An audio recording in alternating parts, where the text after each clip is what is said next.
네, 여러분 반갑습니다.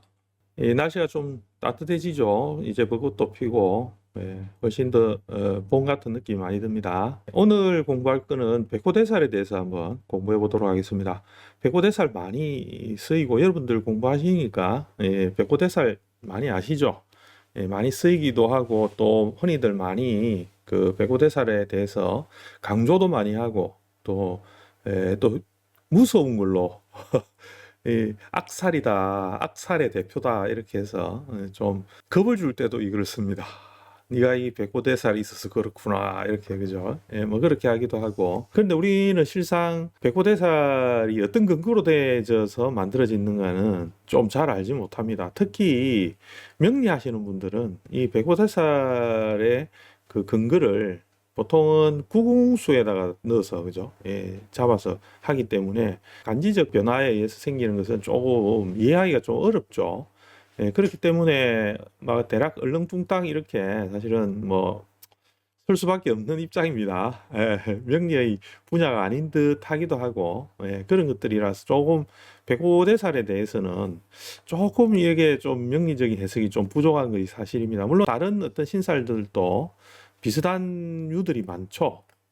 근거가 또 따지기 힘든 거, 뭐 별자리에서 나온 것들도 있고 또 뭐 그죠? 풍수적인 것에서 나온 것도 있고 여러 가지들이 있기 때문에 예, 근거를 찾아가지고 명리적으로 이야기하기가 어렵다. 이런 것들이 제법 있습니다. 특히 현대명리에서는 지금 우리들이 하고 있는 거는 보통 자평명리학을 하지 않습니까? 일간을 위주로 놓고 원령의 용신을 가지고서 오행의 생극 저하를 따져서 격국을 잡고 또 희귀신을 잡고 용신을 잡으면서 이제 해석을 하는 방법인데 이 방법으로서는 백호대살은 전혀 이해하기 어려운 부분의 어떤 신살 중에 대표가 됩니다. 그러나 굉장히 많이 쓰이죠. 무속하시는 분들도 굉장히 많이 씁니다. 그리고 뭐 풍수하는 분들도 쓰고 많이 씁니다. 그래서 이제 이런 부분들에서 우리가 명리를 하는 입장에서는 그냥 모르고 써야 되니까 원리를 모르고 써야 되니까 늘 어려움이 좀 있고 또 어떻게 해석해야 되는 게 원리를 알게 되면 해석의 길이 좀 더 열리는데 그렇지 못하니까 해석하는 것들도 주저하게 되죠. 그냥 백호가 걸리는 걸 보고 대략 막 행충 맞으면 백호 행충 맞으면 그냥 막 백호 걸렸다 이렇게 하고 또 어떤 분들은 백호를 뭐 합으로서 걸어서 합이 올 때 백호가 걸렸다 이렇게 또 표현하기도 합니다. 하는데 에, 어떤 것이 맞냐 이런 부분들은 정말 어렵습니다. 그만큼 백호살은 작용력에 대해서는 간단하게 하기가 너무 어려운 분야인 것 같아요. 그러나 우리는 굉장히 많이 씁니다. 백호살은 아주 그 기본 양념 중에 하나가 들어가기 때문에 무엇이든 음식을 만들 때 우리 한국 사람은 마늘 넣어야 되고 뭐 그죠? 뭐 된장이나 고추장 이런 것처럼 사주를 풀 때 백호살도 양념 중에서는 아주 그 중요한 양념의 군에 속합니다. 그래서 필수적으로 이렇게 구비를 해놓고 사주를 보고서 이 백호 들었네. 딱 이렇게 해가지고 이제 이야기를 하는 경우가 많이 있습니다. 그만큼 잘 맞기도 하고 또 그 위험 요소, 그러니까 그 걱정거리를 안기는 그죠? 혈광사 이렇게 표현하니까 혈광사하면 다 겁내거든요. 호랑이 이런 거 나오면 다 무서워하잖아요. 호랑이의 출현은 늘 인류에게는 두려움의 대상이었죠. 그게 이제 명리로 들어오거나 이렇게 해서 백호대살이라는 이름이 붙는 순간, 이거는 정말 큰일 날 살이구나. 이렇게 해서 걱정거리를 딱 안기는 전형적인 신살 중에 하나입니다. 근데 우리는 그 논리를 잘 몰라요. 안타깝게도. 아직까지 제대로 밝혀서 이렇게 명쾌하게 하는 것들도 없고 어떻게 일어나는가도 또 알면 좋은데 당연히 근거를 모르기 때문에 어쩔 수 없이 그죠? 그런 부분들의 문제가 생깁니다. 그래서 오늘은 여러분들하고 이제 어쨌든 백호대살이라는 것에 대해서 조금만 더 명리적 접근을 해보려고 애를 써보겠습니다.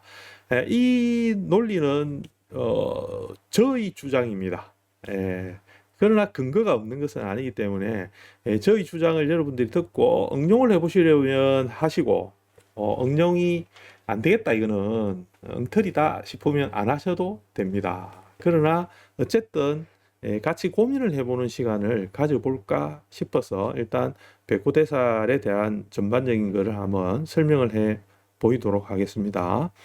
자, 그러면 제가 이렇게 대략 그 순서를 잡아봤습니다. 원래 제가 뭐이 순서 잡고 이러는 거 별로 안 좋아하는 사람인데 여러분들하고 공부를 하기 위해서 부득이하게 어려운 백호대사를 해야 되니까 이렇게 한번 해보겠습니다. 순서를 이렇게 해보겠습니다. 그냥 우리 보통 이렇게 하죠. 자, 백호대사를 있으면 야, 니 누구 백호대사 걸렸으니까 조심시키라, 뭐 조심해라, 뭐 어떤 식으로 뭐 그런 식으로 합니다. 사주 안에 예를 들어서 뭐 자식 자리에 시에 백호사 걸렸으면 뭐 자식이 다칠 수 있으니까 조심해라, 막 이런 식으로 그냥 그렇게 하거든요. 부모 자리에 백호살이 있으면 뭐 부모 형제 중에 누가 뭐 교통사가 나가 돌아가셨나 뭐 이런 거 하죠. 연애 있으면 조상이 뭐 곤장 맞아가지고 피 흘리다가 돌아가신다. 이런 식의 그 흔하디 흔한 통변을 많이 하죠. 일반 사람들은 이런 이야기 들으면 굉장히 두려워합니다. 사실은 좀 걱정도 안기는 부분이고. 그렇기 때문에 사실 쉽게 이야기하기는 좀 어려운 부분이기도 해요. 그리고 가볍게 우리가 또 이야기하기도 좀 어렵고. 뭐 이렇게 다친다거나 이런 것들은 명리하는 사람들이 내뱉을 때 좀 조심해야 되는 부분이 있거든요. 왜냐하면 우리는 그냥 이렇게 이야기하지만 받아들이는 사람들은 이 받아들여서 평생을 가져갈 수도 있습니다. 그래서 여러분들 이제 이야기를 하거나 이럴 때 좀 그런 부분은 좀 조심해서 이야기를 해야 되는 부분이 있죠.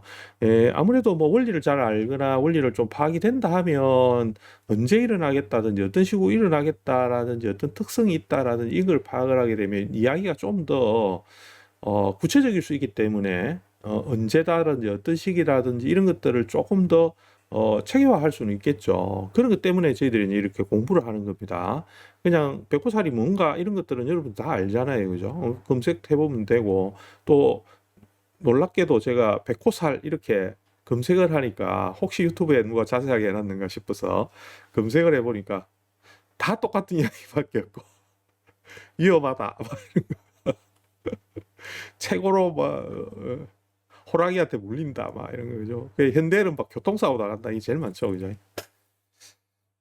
근데 그렇게 하기에는 우리가 하는 이 자평명리 또 혹은 뭐 간지를 가지고서 하는 이 명리학에서는 좀 용납하기 약간 어려운 부분들이 있기 때문에 이제 공부를 하는 겁니다. 그래서 어쨌든 명리적인 해석이 우선은 부족하죠. 그렇기 때문에 우리가 공부를 할 때는 이 명리서적에서 이거를 찾아보기가 근거를 찾아보기가 굉장히 힘이 듭니다. 어떤 책이든지 이 명리서에서는 백호를 언급을 잘 안 해놨어요. 백호에다 설명을 안 해놨어요. 안 해놓고 원리나 이런 건 아예 없죠, 그죠? 원리는 없습니다. 그런데도 우리는 현대명리에서는 굉장히 많이 쓰고 있습니다.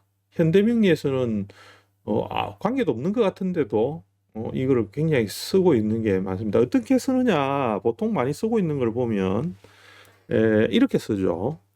예를 들어서 갑진, 을미 이런 식으로 뭐 임술개축이다 이렇게 예를만 들어봅시다. 그러면 요 글을 요 밑에 있는 걸 갖다 요렇게 보면 이제 이거는 재가 되죠. 그다음 요분은 관이 됩니다. 관살이 되는데 이 살이 되겠죠. 요 병관이 되니까 그죠? 이 재관을 갖다 이렇게 만약에 놓는다면 이제 요거에 관계에서는 맞아요. 뭐 뭉진이라면 이제 비급이 되겠죠, 그죠? 비견이 되겠는데 뭐 이런 식이죠. 같은 유니까. 근데 요렇게 되면 이제 이런 각각의 글에 그 작용력에 문제가 생긴다고 보는 거예요. 그러니까 이제 재성이 갑진을미에 해당되면, 그러니까 갑진을미라는 것이 있으면 재성에 흉의가 생기더라. 이렇게 보통 하는 게 지금 우리가 많이 쓰는 겁니다. 일반적으로 그렇게 공부를 많이 배웠을 거예요. 임술개축이다 이러면 배우자, 여자 같은 배우자가 혈광사가 있더라. 이렇게 합니다. 근데 안 그런 경우가 많아요. 임술개축이라 본인이 사망하는 경우 더 많습니다. 흉의가 그렇게만 나타나는 게 아니죠. 이게 그래서 실제로 요 밑에 있는 걸 가지고서 육신을 대비해 가지고 이렇게 하는 것은 저는 옳다고 생각 안 합니다. 그거는 좀 잘못된 관점이에요. 물론 가능성도 있는데 보통 일주에서 이 그 백호사를 가지고 있는 명조가 있을 거 아닙니까? 그런 경우에는 이제 일주에 걸리니까 당연히 이제 배우자나 이런 관계가 걸리기 쉽죠. 본인도 걸리기 쉬운데 공성으로 있기 때문에 그렇죠, 그죠? 예, 근데 이거로서 60만을 대배가 이렇게 한다는 거는 이게 뭔가 찝찝함이 남거든요. 잘 안 맞아요. 예, 그래서 신뢰를 우리가 공부를 해보면, 그 사망한 사람들이나 이런 백호에 걸려서 이렇게 하는 사람들 보면, 안 그렇습니다, 이게. 예, 안 그런 경우가 굉장히 많죠. 그래서 현대에서는 일단 이렇게 쓰는 거죠. 근데 이제 이렇게 쓰는 것보다는 실제로 보통 이제 그 특성을 가지고 이야기하는 경우도 많습니다. 저는 뭐 수업을 할 때는 뭐 이렇게 간단하게 이제 설명을 하는데 백호살은 왜냐 원리를 설명하게 되면 이게 명쾌하지가 않기 때문에 될 수 있으면 그냥 외우시라 이렇게 하고 그냥 원리 설명은 그냥 대략 생략을 하고 넘어가는 경우가 많이 있거든요. 이제 그런데 보통 이렇게 하죠. 뭐 예를 들어서 이제 뭐 숲입니다, 얘가 나무도 있고 뭐 이런 거 풀떼기 오래 막 자란다 이거죠. 저희 막 숲이 우거져 가지고 자라죠. 근데 여기에 누가 있냐? 여기에 호랑이가 요 안에 숨어 있는 거죠, 그죠? 요래 가지고 눈을 바짝바짝 빛내면서 요렇게 다 숨어 가지고 요래 딱 있어요. 그러면 여기 이제 지나가는 사슴이 뿔이 요래 나가 있다, 그죠? 요래 나가 있고 사슴입니다. 사슴입니다. 이상하게 생각하지 마시고 사슴 똥똥그리고 사슴이죠. 사슴이 지나갈 때 이 사슴 요 호랑이가 딱 숨어가지고 딱 쳐다보는 거죠. 얘가 화살로 딱 맞고 그죠? 비실비실 거리는가 안 거리는가 보는 거 같아요. 요게 백호 원리가 되거든요. 그래서 이제 백호살은 요런 요 호랑이처럼 이런 걸 뜻하거든요. 사람이 일주가 이 백호살이 걸려 있을 경우에는 마치 사슴을 보는 것하고 같이 저 대상에 대한 문제, 그죠? 험, 그죠? 이런 것들을 파악하는 파악력이 뛰어나요. 그리고 어떤 문제를 대할 때 거기에서는 과감성, 과단성 이런 것들이 드러나거든요. 백호살이 있는 사람들이. 예, 그렇기 때문에 일을 추진하거나 이럴 때는 고민하다가도 갑자기 막 해버려요. 그게 이제 장단점이 될 수 있습니다. 결단력이 이런 게 좋다고 표현할 때는 백호살이 그래도 결단력 있게 행동하는 건데 호랑이가 한번 튀어나오거나 이렇게 하면 뒤를 못 가거든요. 물러나지를 못 하잖아요. 그러니까 이 뒤로 못 갑니다. 이게 앞으로 확 다가가는 것 때문에 일어나는 뒤를 보지 않고 앞을 나아가는 문제가 이 백호살 일주들한테 있거든요. 그러나 큰 장점은 어쨌든 대상을 분석하고 파악하고 견줘보는 거죠. 저거는 내가 어느 정도 할 수 있겠다, 없겠다 이런 분석하고 판단하는 능력은 엄청나게 뛰어납니다. 그러니까 이제 우스갯소리로 이렇게 이야기하잖아요. 백호살 있는 사람한테는 나의 약점을 알리지 마라. 그래서 나의 약점을 알리면 백호살 있는 사람이 그거 가지고 잘 이용하기 때문에 백호살 있는 사람한테는 절대 흠을 보이지 마라. 뭐 이렇게 하기도 합니다. 그 정도로 이제 백호살이라는 것은 어떤 대상에 대한 거나 어떤 뭐 일도 마찬가지입니다. 어떤 일이든 뭘 다 그런 것들의 분석력이나 파악력이 굉장히 뛰어나다는 거죠. 그러면 현대적으로 우리가 명리에서 쓰는 해석법에서도 그거를 이용하는 겁니다. 분석력도 있고 사람이 그죠? 어떤 문제의식이나 문제 파악 이런 것들을 하고 어떤 일을 추진할 때는 그 과감성이나 이런 것들을 하고 그다음에 궁성마다도 이야기하죠. 이제 연월일시를 가지고서 연월일시의 자리에서 어느 궁이냐를 가지고 그 백호의 그 작용에 의해서 만약 시에 있다 이러면 시가 그죠? 권위나 권력이나 혹은 아주 그 특별한 능력 이런 것 다른 사람이 하기 어려운 능력 이런 것들을 할 수 있다라는 것으로 일반적 통변을 하게 됩니다. 뭐 연월도 마찬가지죠. 연에 보통 이렇게 쓰면 직업이나 직업군, 그 다음에 그 자기가 만든 업무의 그 범주 이런 거 그죠? 이런 거. 그다음에 직장의 모양 이런 것들이 백호와 마치 관련대가 있기 때문에 그 관련된 거로서 뭐 위험한 일을 한다 이렇게도 되기도 하고 혹은 또 좀 특별한 일, 특수한 일, 그죠? 위험을 감수하는 일, 혹은 어떤 문제나 분석을 하는 능력을 발휘해야 되는 거, 또 어떤 것들에든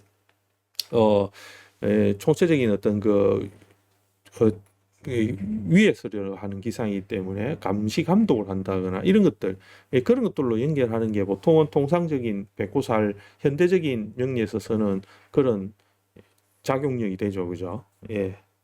이런 것들이 하면 통변을 하면 아주 잘 또 맞습니다. 맞고 응용을 해도 됩니다. 충분히 잘 들어맞기 때문에 이제 그렇게 이제 응용을 하는 것이 되는데, 이런 것들을 사용할 때는 어쨌든 간에 그 작용력에서 일어나는 과정을 통해서 흉의를 이야기하는 거예요. 이 백호살 자체는 흉의를 이야기하거든요. 그래서 백호가 발동한다 이렇게 하잖아요. 그죠? 호랑이가 언제 튀어나오느냐, 호랑이가 어떻게 있다가 갑자기 탁 나타나느냐 이런 거를 보는 거죠.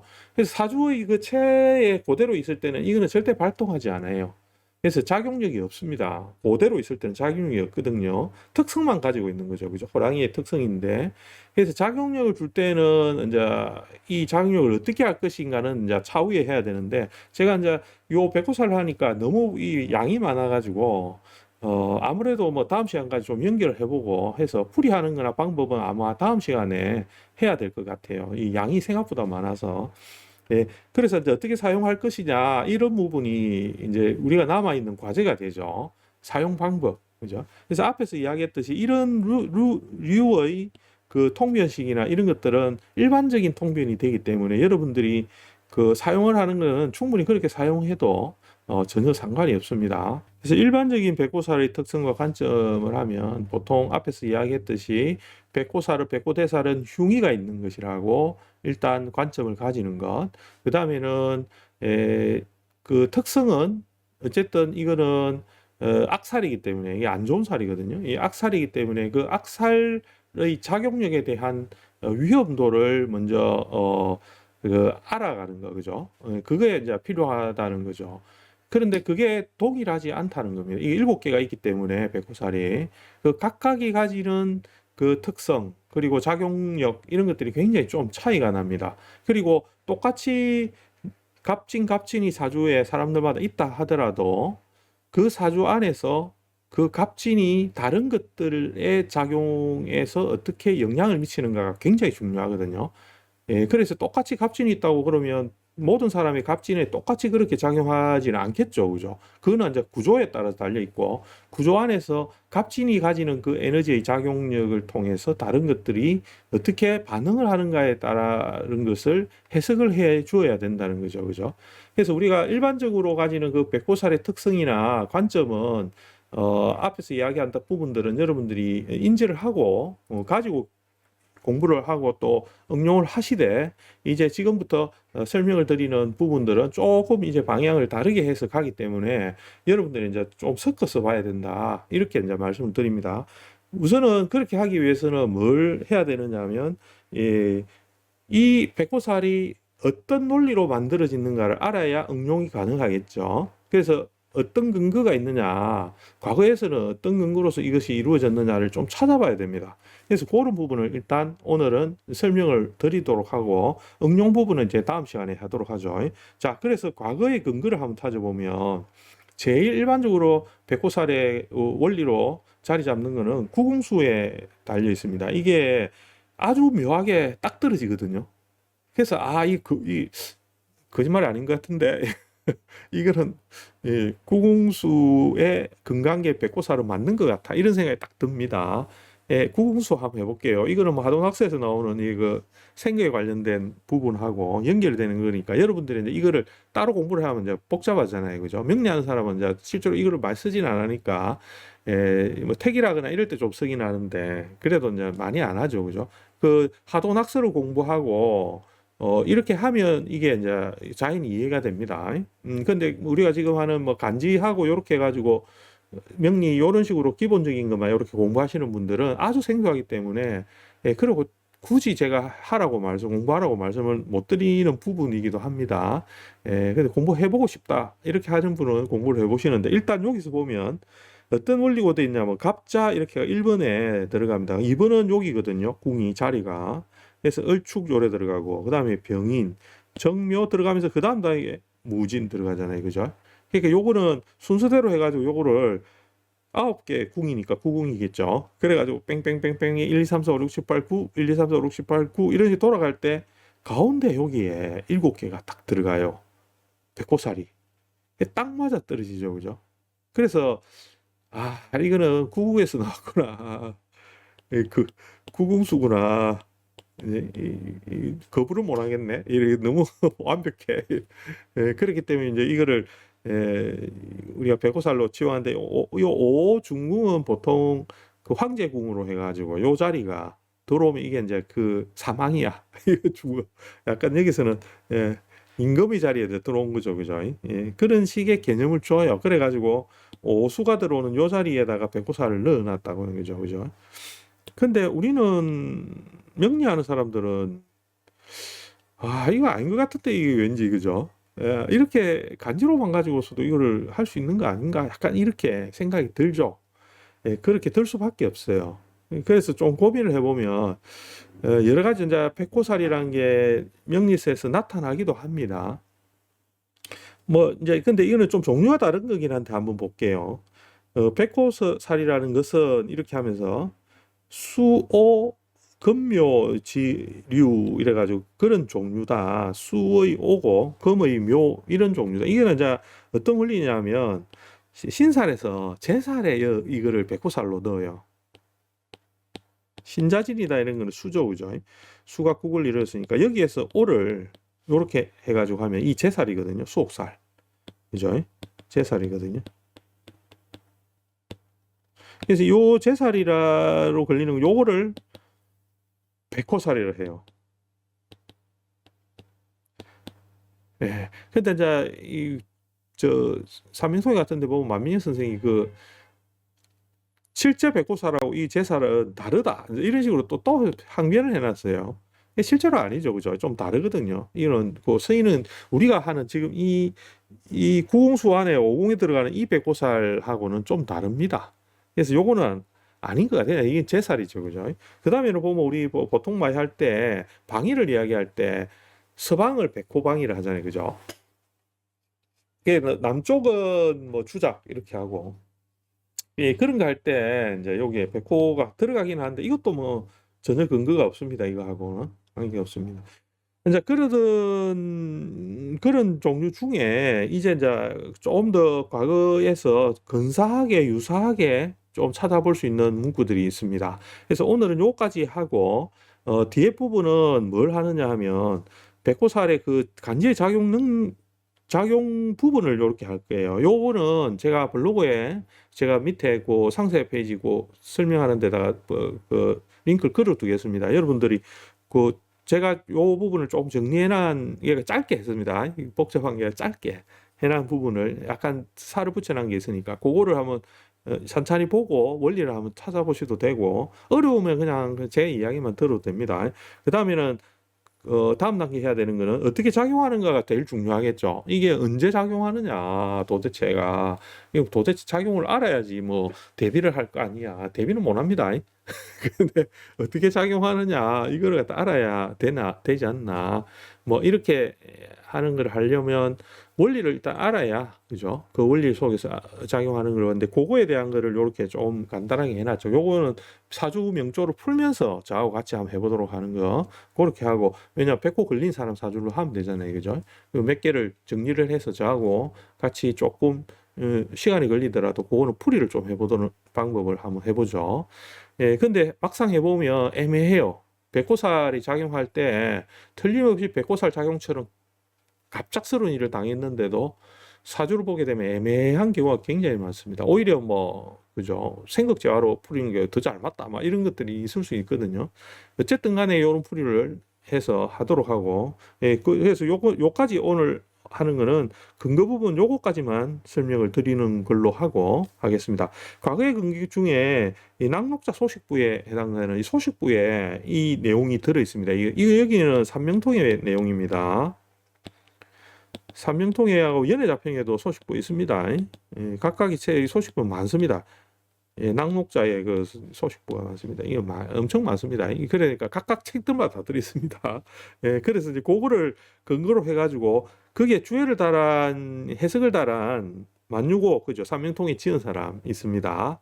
그 사람이 그 주해를 달한 게 있습니다. 막 자기가 이야기해놓은 게 있습니다. 그래 해놨는데 뭐라냐면 왕씨가 이야기를 하기를 하면서 목금 목화 금수는 사방으로서 그죠 전이란 기운이 있는데 그게 이제 각 요렇게 나눠 보면 봄에는 신묘, 여름에는 무오, 가을 계유, 겨울에는 병자 이런 식으로 배속할 수 있다. 그래 놓고 사방에 각각 이 왕한 기운이 포진을 해가 있고 그 가운데 보면 뭐냐 하면 하나의 자리에서 별에서 그죠 뭘 그거를 이끌어서 요 자리죠, 그죠? 여기죠, 그죠? 여기 우리 진술충미에 다 걸려 있으니까 요렇게 걸립니다. 요렇게 요렇게네. 요렇게 되는데 이 자리에서 뭐가 있다? 백호살이 있는 것을 이야기하고 그것이 백호살이라 하고 왕씨가 이야기를 했습니다. 근데 왕씨를 찾아보고 이 왕씨가 한둘이가 그죠? 왕서방이 너무 많거든요. 근데 명리서에서 이야기하는 이 왕씨는 그리고 저 저 삼명통에서 이야기하는 이 왕씨는 대략 이 기곡 선생을 이야기합니다. 이 교서 이름이 왕선이거든요. 왕선. 이름도 참 다들 참 그죠? 신선 나올 법한 이름을 왕선으로 제가 기곡 선생이라고 하고 뭐 기곡자 이렇게 하죠. 이렇게 하는데 이 사람이 이제 말한 것을 이렇게 해놓은 거죠. 이 사람들 전부 다 언제적이냐면 다 이 저 춘추전국 시대 BC 한 400년 대사고 그죠? 뭐 3, 400년이 되나? 하여튼 그 정도니까 이 엄청 오래된 분들이 그죠? 그래서 아주 그냥 그에 비하면 우리 지금 하고 있는 자평명리는 그 송대인데 그죠? 56 지나고 송대인데 송대 그 내용으로 견줄 수가 없겠죠. 그래서 요 낙목자 글이나 이런 것들도 서자평 선생도 다 주해를 달한 것들이 다 있습니다. 다 보고 배웠다 이 말이거든요. 보고 배웠으니까 거기에 근거해서 이 사람 귀곡자라는 사람이 이 이야기를 해놨는데 아니 그래 우리가 지금 보면 일간이주를 하는 이 명리에서는 이게 도저히 이해가 안 되잖아요. 그래 지금 이거 처음 보시는 분도 많이 계시죠, 그죠?